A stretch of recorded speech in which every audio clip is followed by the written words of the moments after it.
এখন যেহেতু ডিসেম্বর মাস, তো এই মাসের পরে জানুয়ারি, আমাদের দেশের নিয়ম অনুযায়ী জানুয়ারিতে আমরা প্রতিষ্ঠানের মধ্যে আমাদের ছোট্ট ছোট্ট বাবুদেরকে, সন্তান সন্ততিদেরকে আমরা স্কুল কলেজ মাদ্রাসায় বিভিন্ন জায়গায় প্রতিষ্ঠানের মধ্যে আমরা কি করিয়ে থাকি, ভর্তি করিয়ে থাকি। তো আজকে এই আলোচনা করার কারণ হচ্ছে, যেহেতু আগামী মাস, এই মাসের শেষের দিকে ভর্তি সংক্রান্ত বিষয়, তো যার ইচ্ছা অবশ্যই আপন আপন সন্তানদেরকে জ্ঞান শিক্ষা দেওয়ার জন্য, সুশিক্ষিত করার জন্য আমরা আপনাদের পছন্দ অনুযায়ী প্রতিষ্ঠানে ভর্তি করাবেন। কিন্তু এই আলোচনা করার কারণ হচ্ছে, প্রত্যেককে আল্লাহ যাদেরকে নিয়ামত দিয়েছেন, সন্তান সন্ততি আছে, আমি অনুরোধ জানাবো অন্তত একজন সন্তান হলেও দুনিয়া আখিরাত উভয় জগতের নাজাতের জন্য, রব্বে করিমের সন্তুষ্টি অর্জনের জন্য, দ্বীন ইসলামের খেদমত যথাযথ আঞ্জাম দেওয়ার জন্য, পরকালে নাজাতের জন্য আমাদের একজন সন্তানকে হলেও আলেমে দ্বীন করা এটা জরুরি, অবশ্যই প্রয়োজন। কিন্তু দেখা যায় সবাইকে দ্বীনের জ্ঞান অর্জন করা প্রত্যেক মুসলমান নরনারীর উপর, নামাজ যেমন ফরজ, হজ যেমন ফরজ, সামর্থ্য থাকলে রোজা যেমন ফরজ, প্রত্যেক নরনারীর পক্ষ থেকে দ্বীনের জ্ঞান অর্জন করা সেটাও কি ফরজ। তারপরেও আমরা যতটুকুন ওলামায়ে কেরামের সোহবতে থাকার মাধ্যমে আমি আপনি আপনারা জানি, যতটুকুন সম্ভব হয় শিখি, কিন্তু মাদ্রাসায় পড়িয়ে ভালো দ্বীনের জ্ঞান অর্জন করে একজন আলেমে দ্বীন বানানো, এটা প্রত্যেকের পক্ষ থেকে যদিও বা সম্ভব না হয়, কিন্তু আমাদের নিয়ত করা দরকার কিছু কাজ, যে আমার সন্তান থেকে একজন সন্তানকে হলো আমি কি বানাবো, আলেমে দ্বীন বানাবো। বর্তমান আমরা যে সমাজের মধ্যে বসবাস করছি, এই সমাজের মধ্যে আমাদের চিন্তা চেতনার মধ্যে কিছু ভুল ধারণা রয়েছে। মানুষ সাধারণত মনে করে আল্লাহ আমাকে সন্তান দিয়েছে, সেই সন্তানকে আমি কিভাবে প্রতিষ্ঠিত করব। যখন মাদ্রাসায় পড়ানোর ক্ষেত্রে, আলেমে দ্বীন বানানোর ক্ষেত্রে সেই চিন্তা চেতনা আপনাকে যখন কেউ শেয়ার করে, অনেকের মনে একটু দুশ্চিন্তা চলে আসে, না জানি আমার সন্তানকে যদি আমি মাদ্রাসায় পড়াই, আমার সন্তান কতটুকু আর যেতে পারবে মসজিদ পর্যন্ত, অথবা হুজুর হলে কতই বা সফল হতে পারবে, এইটা হবে না। আমার সন্তানকে আমি অনেক উচ্চ শিক্ষিত বানাবো। এক কথায় দুনিয়াবি কিছু চিন্তা চেতনা মাথার ভেতরে, আমাদের চিন্তা চেতনা মাথার ভেতরে দুনিয়াবি কিছু জিনিস ঘুরপাক খাওয়ার কারণে আমরা আমাদের সন্তানদেরকে মাদ্রাসায় ভর্তি করাই না, আলেমে দ্বীন বানাতে চাই না। সম্মানিত উপস্থিতি, দুনিয়ার সফলতা, দুনিয়ার দালান কোঠা, দুনিয়ার ঘর বাড়ি, কোটি টাকার ব্যাংক ব্যালেন্স চোখ বন্ধ হওয়ার পরে কোনো কাজে আসবে না। আল্লাহ ধরে ধরে বলেছেন আমি ঈমানদার, আপনি ঈমানদার। ঈমানদার হিসেবে সবার আলাদা মর্যাদা আছে। এরপরে আল্লাহ আবার আলেমে দ্বীনের মর্যাদা স্পেশাল বলেছেন। আল্লাহ যাদেরকে দ্বীনের জ্ঞান দিয়েছেন তাদের মর্যাদা, তাদের সম্মান অনেক বেশি বাড়িয়েছেন। আল্লাহ বলছেন আমি আমার যারা দ্বীনের জ্ঞান যাদেরকে দেওয়া হয়েছে তাদের সম্মান আমি বহু গুণে বাড়িয়েছি। আর আমাদের চিন্তা হয় আমার ছেলেকে যদি আমি মাদ্রাসায় পড়াই আলেমে দ্বীন বানাই, গেলে আর কতটুকু যেতে পারবে। সেজন্য রব্বে করিমের আয়াতের ঘোষণা অনুযায়ী আমাদের চিন্তার সাথে আপনারা বলুন তো কোনো মিল আছে? আল্লাহ বলছেন মান ও মর্যাদা সম্মান ইলমে দ্বীনের কারণে আমি অনেক গুণ বাড়িয়েছি।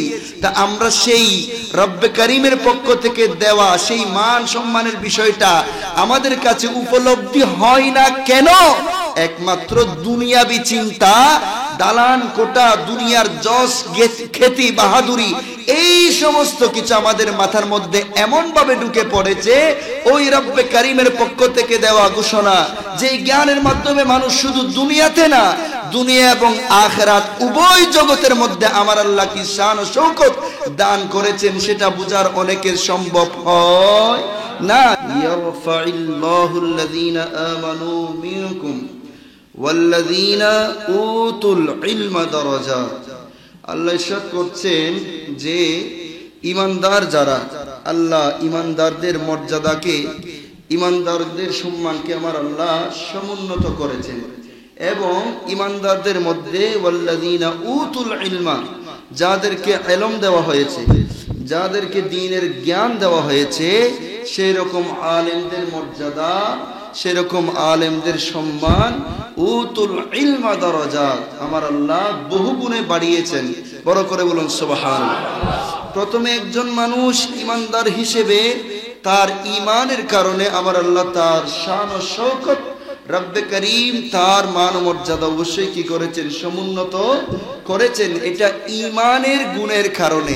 এরপরে আমার আল্লাহ বলছেন যাদেরকে দ্বীনের জ্ঞান দেওয়া হয়েছে, অর্থাৎ আলেমে দ্বীনের ব্যাপারে বলা হচ্ছে যে ব্যক্তি দ্বীনের জ্ঞান অর্জন করেছে, আল্লাহর পক্ষ থেকে দয়া হয়েছে দ্বীনের জ্ঞান অর্জন করার, সেই আলেমে দ্বীনের মর্যাদা এক গুণ দুই গুণ নয়, আমার আল্লাহ বলেন তাদের মর্যাদা সম্মান আমার আল্লাহ বহু গুণে বাড়িয়ে দিয়েছেন। বড় করে বলুন সুবহানাল্লাহ। তাহলে এই আয়াতে কারিমাকে যদি আমরা সামনে রাখি, স্পষ্ট আমরা বুঝতে পারি এখানে ইলমে দ্বীনের ফজিলত, উলামায়ে কেরাম, আলেমে রব্বানি যারা, যিনাদের জ্ঞান থেকে মানুষ উপকৃত হয়, যেই জ্ঞানের মাধ্যমে রব্বে করিমের পরিচিতি পাওয়া যায়, আল্লাহর উলুহিয়তের সঠিক শিক্ষা পাওয়া যায়, আমার নবীজির রিসালাতের শিক্ষা পাওয়া যায়, দ্বীন ইসলামের সঠিক দাওয়াত মানুষের কাছে পৌঁছানো যায়, এই জ্ঞানের কথা বলা হয়েছে। এবং সেই জ্ঞান যাদের ভিতরে থাকে, রব্বে করিমের পক্ষ থেকে যাদেরকে দেওয়া হয়, তাদেরকে আলেমে দ্বীন বলা হয়। আর এই আলেমে দ্বীনের মর্যাদা, বৈশিষ্ট্য, সম্মান এই আয়াত থেকে স্পষ্টভাবে ফুটে ওঠে। বড় করে বলুন সুবহানাল্লাহ। সম্মানিত উপস্থিতি, এখন যেহেতু ডিসেম্বর মাস, তো এই মাসের পরে জানুয়ারি, আমাদের দেশের নিয়ম অনুযায়ী জানুয়ারিতে আমরা প্রতিষ্ঠানের মধ্যে আমাদের ছোট্ট ছোট্ট বাবুদেরকে, সন্তান সন্ততিদেরকে আমরা স্কুল, কলেজ, মাদ্রাসায়, বিভিন্ন জায়গায় প্রতিষ্ঠানের মধ্যে আমরা কি করিয়ে থাকি, ভর্তি করিয়ে থাকি। তো আজকে এই আলোচনা করার কারণ হচ্ছে, যেহেতু আগামী মাস, এই মাসের শেষের দিকে ভর্তি সংক্রান্ত বিষয়, তো যার ইচ্ছা অবশ্যই আপন আপন সন্তানদেরকে জ্ঞান শিক্ষা দেওয়ার জন্য, সুশিক্ষিত করার জন্য আমরা আপনাদের পছন্দ অনুযায়ী প্রতিষ্ঠানে ভর্তি করাবেন। কিন্তু এই আলোচনা করার কারণ হচ্ছে, প্রত্যেককে আল্লাহ যাদেরকে নিয়ামত দিয়েছেন, সন্তান সন্ততি আছে, আমি অনুরোধ জানাবো অন্তত একজন সন্তান হলেও দুনিয়া আখিরাত উভয় জগতের নাজাতের জন্য, রব্বে করিমের সন্তুষ্টি অর্জনের জন্য, দ্বীন ইসলামের খেদমত যথাযথ আঞ্জাম দেওয়ার জন্য, পরকালে নাজাতের জন্য আমাদের একজন সন্তানকে হলেও আলেমে দ্বীন করা এটা জরুরি, অবশ্যই প্রয়োজন। কিন্তু দেখা যায় সবাইকে দ্বীনের জ্ঞান অর্জন করা প্রত্যেক মুসলমান নরনারীর উপর, নামাজ যেমন ফরজ, হজ যেমন ফরজ, সামর্থ্য থাকলে রোজা যেমন ফরজ, প্রত্যেক নরনারীর পক্ষ থেকে দ্বীনের জ্ঞান অর্জন করা সেটাও কি ফরজ। তারপরেও আমরা যতটুকু উলামায়ে কেরামের সোহবতে থাকার মাধ্যমে আমি আপনি আপনারা জানি, যতটুকু সম্ভব হয় শিখি।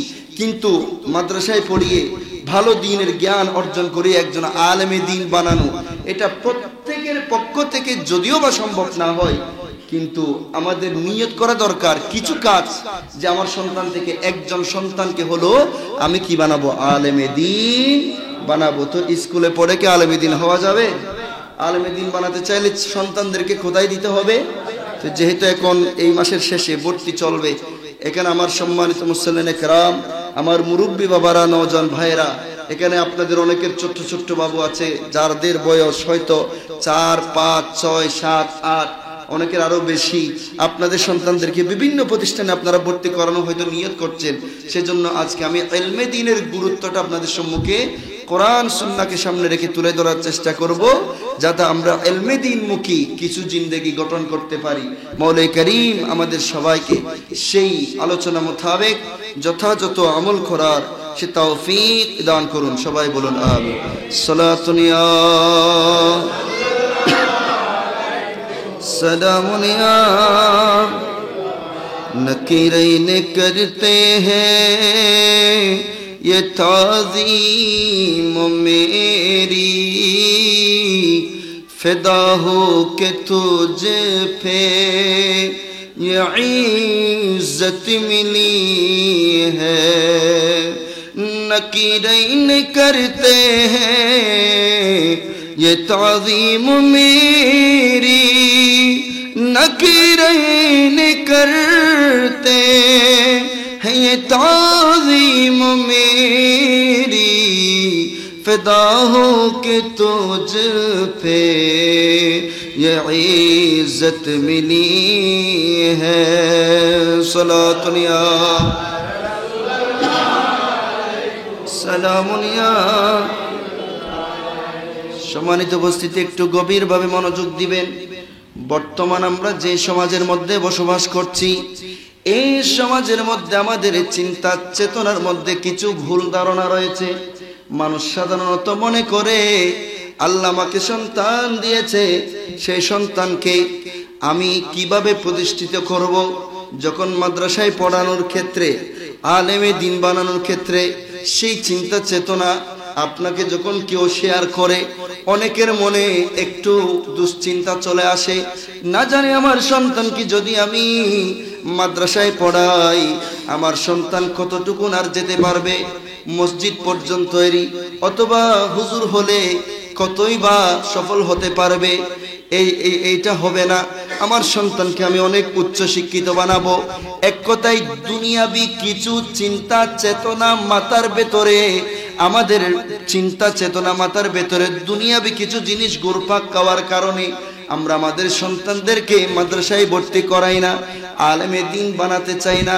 সম্মানিত উপস্থিতি, দুনিয়ার সফলতা, দুনিয়ার দালান কোঠা, দুনিয়ার ঘর বাড়ি, কোটি টাকার ব্যাংক ব্যালেন্স চোখ বন্ধ হওয়ার পরে কোনো কাজে আসবে না। আল্লাহ ধরে ধরে বলেছেন আমি ঈমানদার, আপনি ঈমানদার। ঈমানদার হিসেবে সবার আলাদা মর্যাদা আছে। এরপরে আল্লাহ আবার আলেমে দ্বীনের মর্যাদা স্পেশাল বলেছেন। আল্লাহ যাদেরকে দ্বীনের জ্ঞান দিয়েছেন তাদের মর্যাদা, তাদের সম্মান অনেক বেশি বাড়িয়েছেন। আল্লাহ বলছেন আমি আমার যারা দ্বীনের জ্ঞান যাদেরকে দেওয়া হয়েছে তাদের সম্মান আমি বহু গুণে বাড়িয়েছি। আর আমাদের চিন্তা হয় আমার ছেলেকে যদি আমি মাদ্রাসায় পড়াই, আলেমে দ্বীন বানাই, গেলে আর কতটুকু যেতে পারবে। সেজন্য রব্বে করিমের আয়াতের ঘোষণা অনুযায়ী আমাদের চিন্তার সাথে আপনারা বলুন তো কোনো মিল আছে? আল্লাহ বলছেন মান ও মর্যাদা সম্মান ইলমে দ্বীনের কারণে আমি অনেক গুণ বাড়িয়েছি। তা আমরা সেই রব্বে করিমের পক্ষ থেকে দেওয়া সেই মান সম্মানের বিষয়টা আমাদের কাছে উপলব্ধি হয় না কেন? একমাত্র দুনিয়াবি চিন্তা, দালান কোটা, দুনিয়ার যশ খ্যাতি বাহাদুরি, এই সমস্ত কিছু আমাদের মাথার মধ্যে এমন ভাবে ঢুকে পড়েছে। ওই রব্বে করিমের পক্ষ থেকে দেওয়া ঘোষণা, যে জ্ঞানের মাধ্যমে মানুষ শুধু দুনিয়াতে না, দুনিয়া এবং আখিরাত উভয় জগতের মধ্যে আমার আল্লাহ কি শান ও শৌকত দান করেছেন, সেটা বুঝার অনেকের সম্ভব হয় না। সেজন্য আসলে আমি আপনাদের সম্মুখে একটি হাদিসে পাকের মাধ্যমে আগে আমরা কিছু জানি।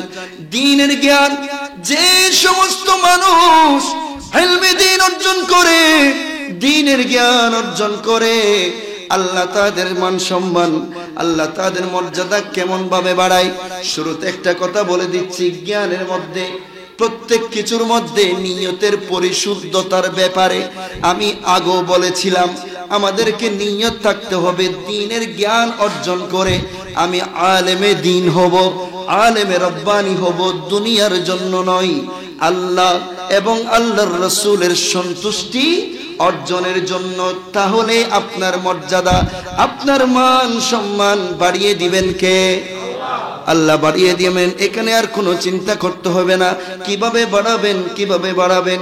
আমার নবীজি বলেন মান সালাকা তরিকান ইয়াতলুবু ফীহি ইলমান সালাকাল্লাহু বিহি তরিকান মিন তুরুকিল জান্নাহ। একজন মানুষ যখন রাস্তা দিয়ে দ্বীনের জ্ঞান অর্জন করার জন্য হেঁটে যায়, আমার আল্লাহ তার জন্য জান্নাতের রাস্তা সমূহ হতে একটা রাস্তা আমার আল্লাহ সন্ধান দিয়ে দেয়। وإن الملائكة لتضع أجنحتها رضا لطالب العلم। আমার নবীজি বলেন রব্বে করিমের পক্ষ থেকে এত মান মর্যাদা ওই বান্দাকে আমার আল্লাহ দান করেন কিসের জন্য? দুনিয়ার ক্ষমতার কারণে নয়, টাকার বাহাদুরির কারণে নয়, একমাত্র আল্লাহ আল্লাহর রাসূলের সন্তুষ্টি অর্জনের লক্ষ্যে দ্বীনের জ্ঞান অর্জন করার নিয়ত করে যখন কোনো বান্দা ঘর থেকে বের হয়ে রাস্তায় চলে, রাস্তার মধ্যে হাঁটে, ওই বান্দার সম্মানার্থে আমার নবীজি বলেন আসমানি জগতের নূরানি ফেরেশতারা তিনার চলার নিচ দিয়ে পায়ের নিচে তিনাদের নূরানি ডানা বিছায়ে দেয়। এরপর আমার নবীজি বলেন ওয়া ইন্নাল আলামা, ও দুনিয়ার মানুষ শুনো, তুমি যদি সত্যিকার অর্থে দ্বীনের জ্ঞান ভেতরে ঢুকাতে পারো, ইলমে দ্বীন অর্জন করে আলেমে দ্বীন হতে পারো, লা ইস্তাগফিরু লাহু মান ফিস সামাওয়াতি ওয়া মান ফিল আরদ, আসমান জমিনের মধ্যে যা যা কিছু রয়েছে সমস্ত কিছু আলেমে দ্বীন হওয়ার কারণে তোমার জন্য আল্লাহর কাছে ইস্তেগফার করবে। আরেকটু বড় করে বলুন না, আল্লাহর কাছে ইস্তেগফার করবে। তাহলে যারা দ্বীনের জ্ঞান অর্জন করে, যারা আলেমে দ্বীন, তাদের জন্য আসমান জমিনে যা কিছু আছে সবকিছু আল্লাহর দরবারে কি করে থাকে? ইস্তেগফার করে থাকে, ক্ষমা করে থাকে, ক্ষমা চেয়ে থাকে। আমার নবীজি বলেন, এইভাবে বলার পর আমার নবীজি আরো একটু স্পষ্ট করেছেন আসমান জমিনের মধ্যে যা কিছু আছে সবাই তো ওই আলেমের জন্য ইস্তেগফার করে করে করে কারাও করে।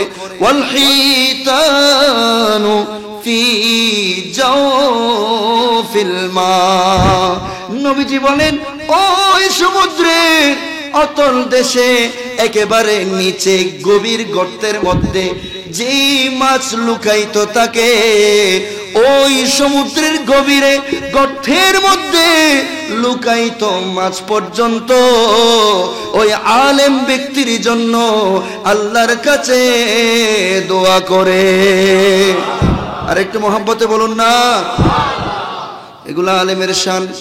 এরপর আমার নবীজি বলেন মর্যাদা আল্লাহ বাড়াতে বাড়াতে কত বেশি বাড়ান। ওয়া ইন্না ফাদলাল আলিমি আলাল আবিদ, আমার নবীজি বলেন তোমাদের মধ্যে যারা ইবাদতকারী বান্দা, জেনারেল সাধারণ শিক্ষিত যারা রয়েছে, যারা এমনি নামাজ কালাম আদায় করে, তারা আর আলেম ব্যক্তি যার কাছে দ্বীনের জ্ঞান আছে, ইলমে দ্বীন আছে, ইলমে নাফি' উপকারী ইলম আছে, আল্লাহর পেয়ারা রাসূল পাক সাল্লাল্লাহু আলাইহি ওয়া আলিহি ওয়াসাল্লাম ইরশাদ করেছেন তোমাদের অন্যান্য সাধারণ মানুষের মধ্যে আলেমের ফজিলত, আলেমের শ্রেষ্ঠত্ব কেমন জানোনি? আমার নবীজি বলেন কাফাদুলিল কমারি লাইলাতুল বদরি আলা সাইরিল কাওয়াকিব, আসমানের মধ্যে অসংখ্য গণিত নক্ষত্র তারকারাজির মধ্যে পূর্ণিমার চাঁদ যেভাবে উজ্জ্বল সুন্দর ভাবে আলাদা দেখা যায়, একেবারে নিখুঁত পরিষ্কার ভাবে, আমার নবীজি বলেন সারা জগতের অন্যান্য ইমানদার আবেদ বান্দাদের মধ্যে একজন আলেম, তার মর্যাদা ওই পূর্ণিমার চাঁদের মতো। আমার নবী যেগুলা আলেম ইলমে দ্বীনের ফজিলত বর্ণনা করছেন দেখেন। এরপরে বলতে বলতে বলতে বলতে আমার নবীজি বলেন ওয়া ইন্নাল উলামা ওয়ারাসাতুল আম্বিয়া, নিশ্চয় আমার আলেমে দ্বীন যারা, উলামা যারা, তারা আম্বিয়া কিরামের উত্তরসূরি, ওয়ারিস। আপনারা জানেন হদা আলেমল নবীওয়ালার ওয়ারিস ইল্লে হতা কেন মুরব্বিওয়ালা মুখে মুখে না হয়। আল উলামা ওয়ারাসাতুল আম্বিয়া, এটা হাদিসের অংশ বিশেষ। এই হাদিসে পাক এটা লম্বা একটা হাদিস, এখানে এক একটা ধারাবাহিক আমার নবীজি একটার পর একটা একটার পর একটা ফজিলত বয়ান দিয়েছেন। সেখানে একটা অংশ হচ্ছে ওয়া ইন্নাল উলামা ওয়ারাসাতুল আম্বিয়া, অর্থাৎ আলেমগণ নবীগণের ওয়ারিস, উত্তরাধিকার সূত্রে। কেন? আমার নবীজি বলেন ওয়া ইন্নাল আনবিয়া লাম ইউরিসু দিনারান ওয়ালা দিরহামান, মানুষ যখন মরে যায় বিল্ডিং রেখে যায়, টাকা পয়সা রেখে যায়, উত্তরাধিকার সূত্রে তার সন্তান সন্ততি নাতি নাতনা যারা থাকে দুনিয়াতে ওয়ারিস সূত্রে তারা কি হয়? মালিক হয়। আমার নবীজি বলেন কিন্তু নবী রাসূলদের ব্যাপারে ভিন্ন। নবী রাসূল তেমনি দোনো জাহানের বাদশা, তারপরেও দুনিয়ার কোন জিনিসকে তিনারা নিজেদের মালিকানায় ওয়ারিস সূত্রে রেখে যান না।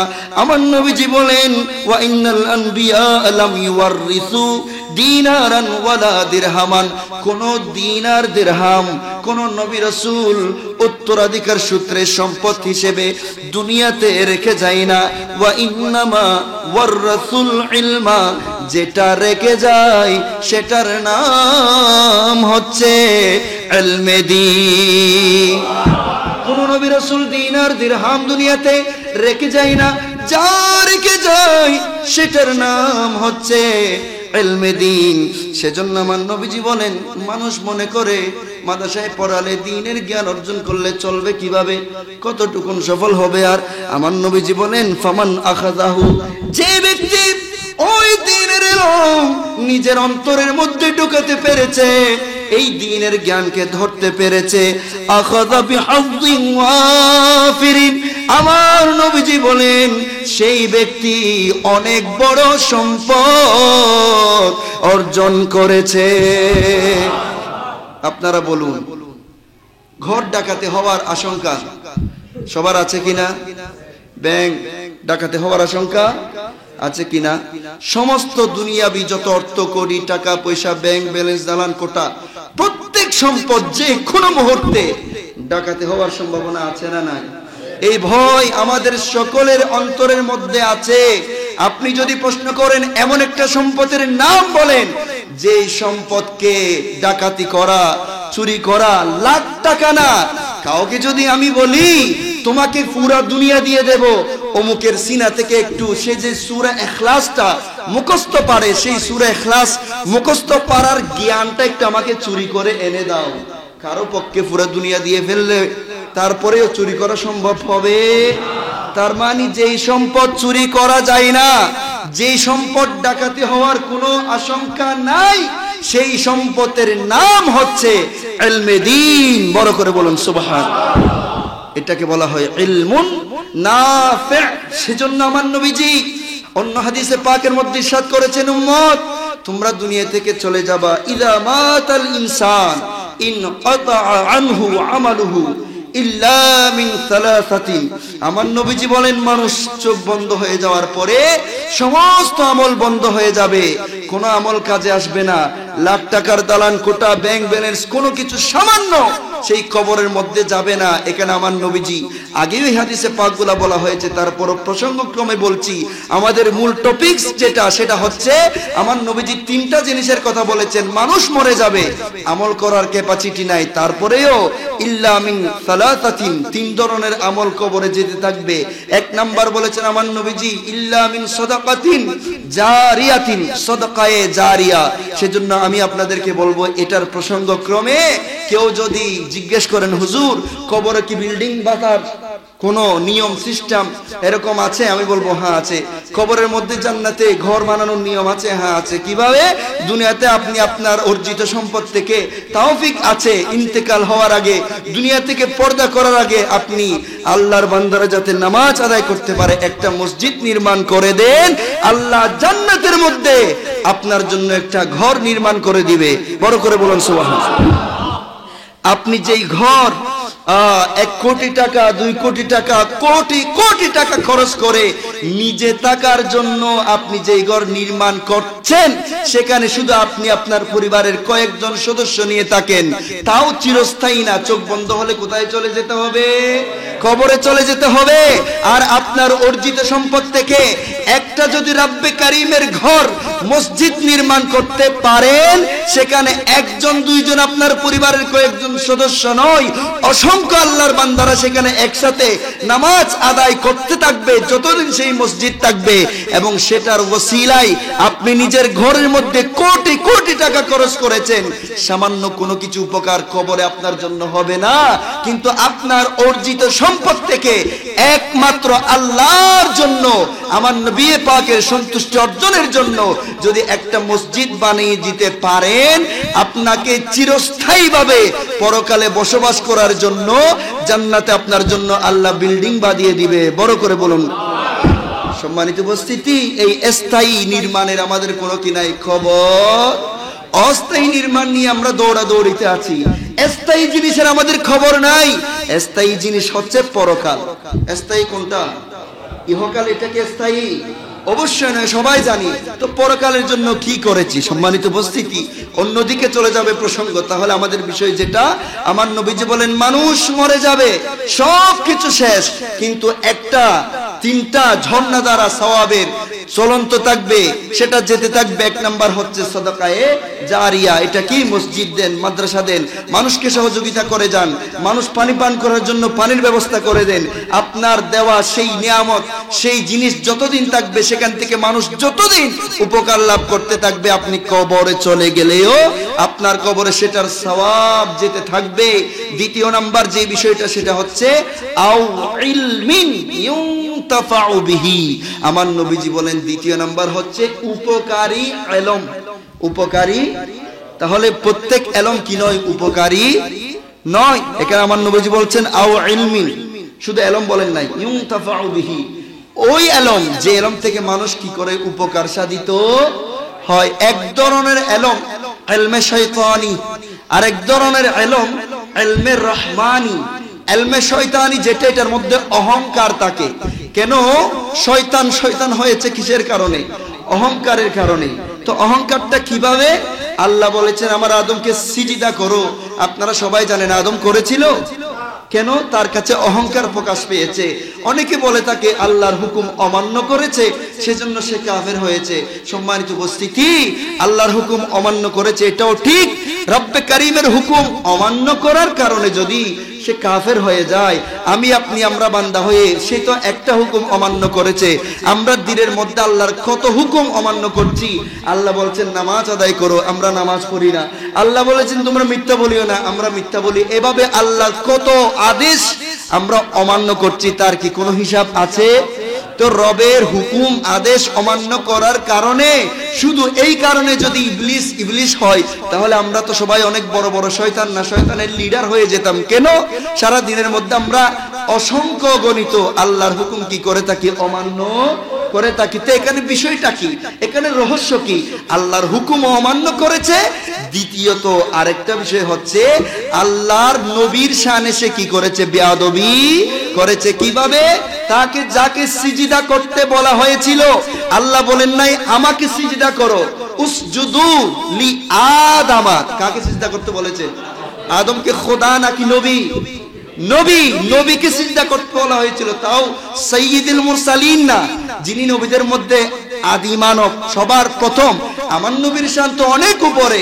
তো আদম আলাইহিস সালাতু ওয়াস সালামকে সিজদা করতে বলেছেন, তিনি নবীর শানে বেয়াদবি করেছেন। অহংকার বশবর্তী হয়ে আমার আল্লাহ নবীর শানে বেয়াদবি করাটা আমার আল্লাহর বরদাস্ত হয় নাই। যার কারণে তে ইবলিস হওয়ার পেছনে অন্যতম একটা কারণ হচ্ছে তার মধ্যে নবীর শানে কি ছিল? কথা বলুন না, কি ছিল? সিজদার অভাব ছিল, শয়তানের আমলের অভাব ছিল, এলমের অভাব ছিল। তাহলে বোঝা যাচ্ছে যেই এলমের মাধ্যমে অহংকার পয়দা হয়, নবীর শান অক্ষুণ্ণ হয়, নবীর শান ক্ষুণ্ণ হয়, নবী পাকের আজমত শানে বেয়াদবি হয়, সেটা ইলমে রহমানি নয়, সেটা হচ্ছে ইলমে শয়তানি। আর যেই এলমের কারণে আদব, নম্রতা, ভদ্রতা, কেমন নম্রতা ভদ্রতা, সাধারণ মানুষের সাথে কথা বলতে পর্যন্ত অনেক নম্র হয়, অনেক বিনয়ী হয়, ভদ্র হয়। যে আলেম এলমের কারণে সাধারণ মানুষের সাথে, মুরব্বিদের সাথে আচরণ করার ক্ষেত্রে এত সেনসিটিভ হয়, তার পক্ষে কি নবীর শানে বেয়াদবি করা কোনোদিনে সম্ভব হবে? আর এই নম্র ভদ্র, এই নম্রতা ভদ্রতা কখন আসে? যখন সেই এলমটা ইলমে রহমানি হয়, রহমানের পক্ষ থেকে আসে। আর সেটাকে আমার নবীজি বলেছেন ইলমুন নাফি', অর্থাৎ উপকারী এলম, উপকারী এলমের মধ্যে আদব থাকে, তাজিম থাকে, মহব্বত থাকে, ভক্তি থাকে। সেজন্য আমার নবীজি বলছেন দ্বিতীয় নাম্বার হচ্ছে আও ইলমিন ইউনতাফাউ বিহি, এমন এলম যেটা উপকারী এলম, যেটার মাধ্যমে আমি আজকে আমার উস্তাদদের কাছ থেকে জ্ঞান যতটুকু আল্লাহ তৌফিক দিয়েছেন শিক্ষা করেছি, আমি একটি লফজও যদি আমার অন্য কোনো ছাত্রকে পড়াই, সে যদি আমার পরে আরেকজনকে পড়ায়, আমার উস্তাদ খবরে চলে গিয়েছে, কিন্তু জ্ঞান শিক্ষা দেওয়ার সিলসিলা একজনের পর একজন, একজনের পর একজন, একজনের পর একজন জারি আছে কিনা? কিয়ামত পর্যন্ত এভাবে যতদিন জারি থাকবে, এই বান্দা পড়িয়েছে একজনকে, সে আরো 1000 জনকে পড়াচ্ছে, এইভাবে জ্ঞানের সওয়াবগুলা সবারগুলা একত্রিত হয়ে ওই মানুষের কাছে কবরের মধ্যে কিয়ামত পর্যন্ত আমার আল্লাহ পাঠাতে থাকবেন। বড় করে বলুন সুবহানাল্লাহ। সম্মানিত উপস্থিতি, তাহলে জ্ঞান, উপকারে এলম, এটা কেমন? যেটার মাধ্যমে আপনাকে আল্লাহ দুনিয়া আখিরাত উভয় জগতে কি করে রাখবেন? সম্মানিত করে রাখবেন। আপনি চলে যাবেন, আপনার জিকির, আপনার শান, আপনার পজিশন কমবে না, বরং কিয়ামত পর্যন্ত আল্লাহ শুধু ধারাবাহিক বাড়াতেই থাকবেন, বাড়াতেই থাকবেন। বড় করে বলুন সুবহানাল্লাহ। তাহলে যে কথাটি বলতে চেয়েছি, আমার নবীজির এই ভক্তি, শ্রদ্ধা, এগুলা বোঝার জন্য, দ্বীন ইসলামের সঠিক দাওয়াত মানুষের কাছে পৌঁছানোর জন্য যেই জ্ঞান লাগবে, সেটার নাম হচ্ছে ইলমে নাফি, উপকারী এলম, উপকারী দ্বীনের জ্ঞান, যেটার মাধ্যমে আদব, ইখলাস, তাকওয়া, পরহেজগারিতা, আমার নবীজির শান আজমতের বয়ান, যেই জ্ঞান অর্জনের মাধ্যমে মুখ দিয়ে বের হবে। আমার নবীজি বলেন, কেউ যদি সেই রকম জ্ঞান অর্জন করতে পারো, তুমি অনেক বড় সম্পদ অর্জন করেছো। ইয়া রাসূলুল্লাহ, কেমন বড় সম্পদ? উত্তর চলে আসে, এমন সম্পদ গোটা দুনিয়া দিয়ে গেল, গোটা দুনিয়া দিয়ে ফেললো, সেই সম্পদ কেউ সামান্যতম চুরি করতে পারবে?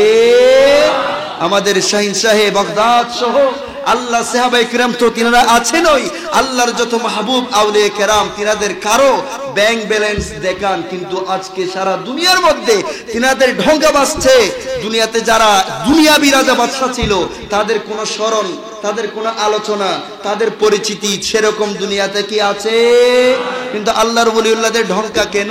ওই সম্পদ অর্জন করার কারণে। সূর্যের মতো, এমন আপনি যদি সূর্য সামনে নেন, তাহলে তো ছায়া অটোমেটিক কোথায় চলে যাবে? পেছনে চলে যাবে। সেজন্য দ্বীনের জ্ঞান হচ্ছে সূর্য। দ্বীনের জ্ঞান কি? পেছনে যে ছায়া চলে গিয়েছে, সেটা হচ্ছে দুনিয়া। সেটা কি? এখন আমরা কি করছি? আমরা সূর্যকে পিছ দিয়ে দুনিয়ার জন্য দৌড়তেছি। তা আপনি যতই দৌড়েন, একজন মানুষকে কিয়ামত পর্যন্ত যদি সময় দেওয়া হয়, আপন ছায়াকে দৌড়ে কেউ ধরতে পারবে? যেভাবে দুনিয়া আপন ছায়াকে দৌড়ে ধরা যায় না, সেভাবে দুনিয়ার জন্য হাজারো পাগলামি করলেও পরিপূর্ণ দুনিয়া অর্জন করা কারো পক্ষে সম্ভব হয় না। আর দ্বীনের জ্ঞানের সূর্য যার সামনে থাকবে, সমগ্র দুনিয়া তার পেছনে থাকবে।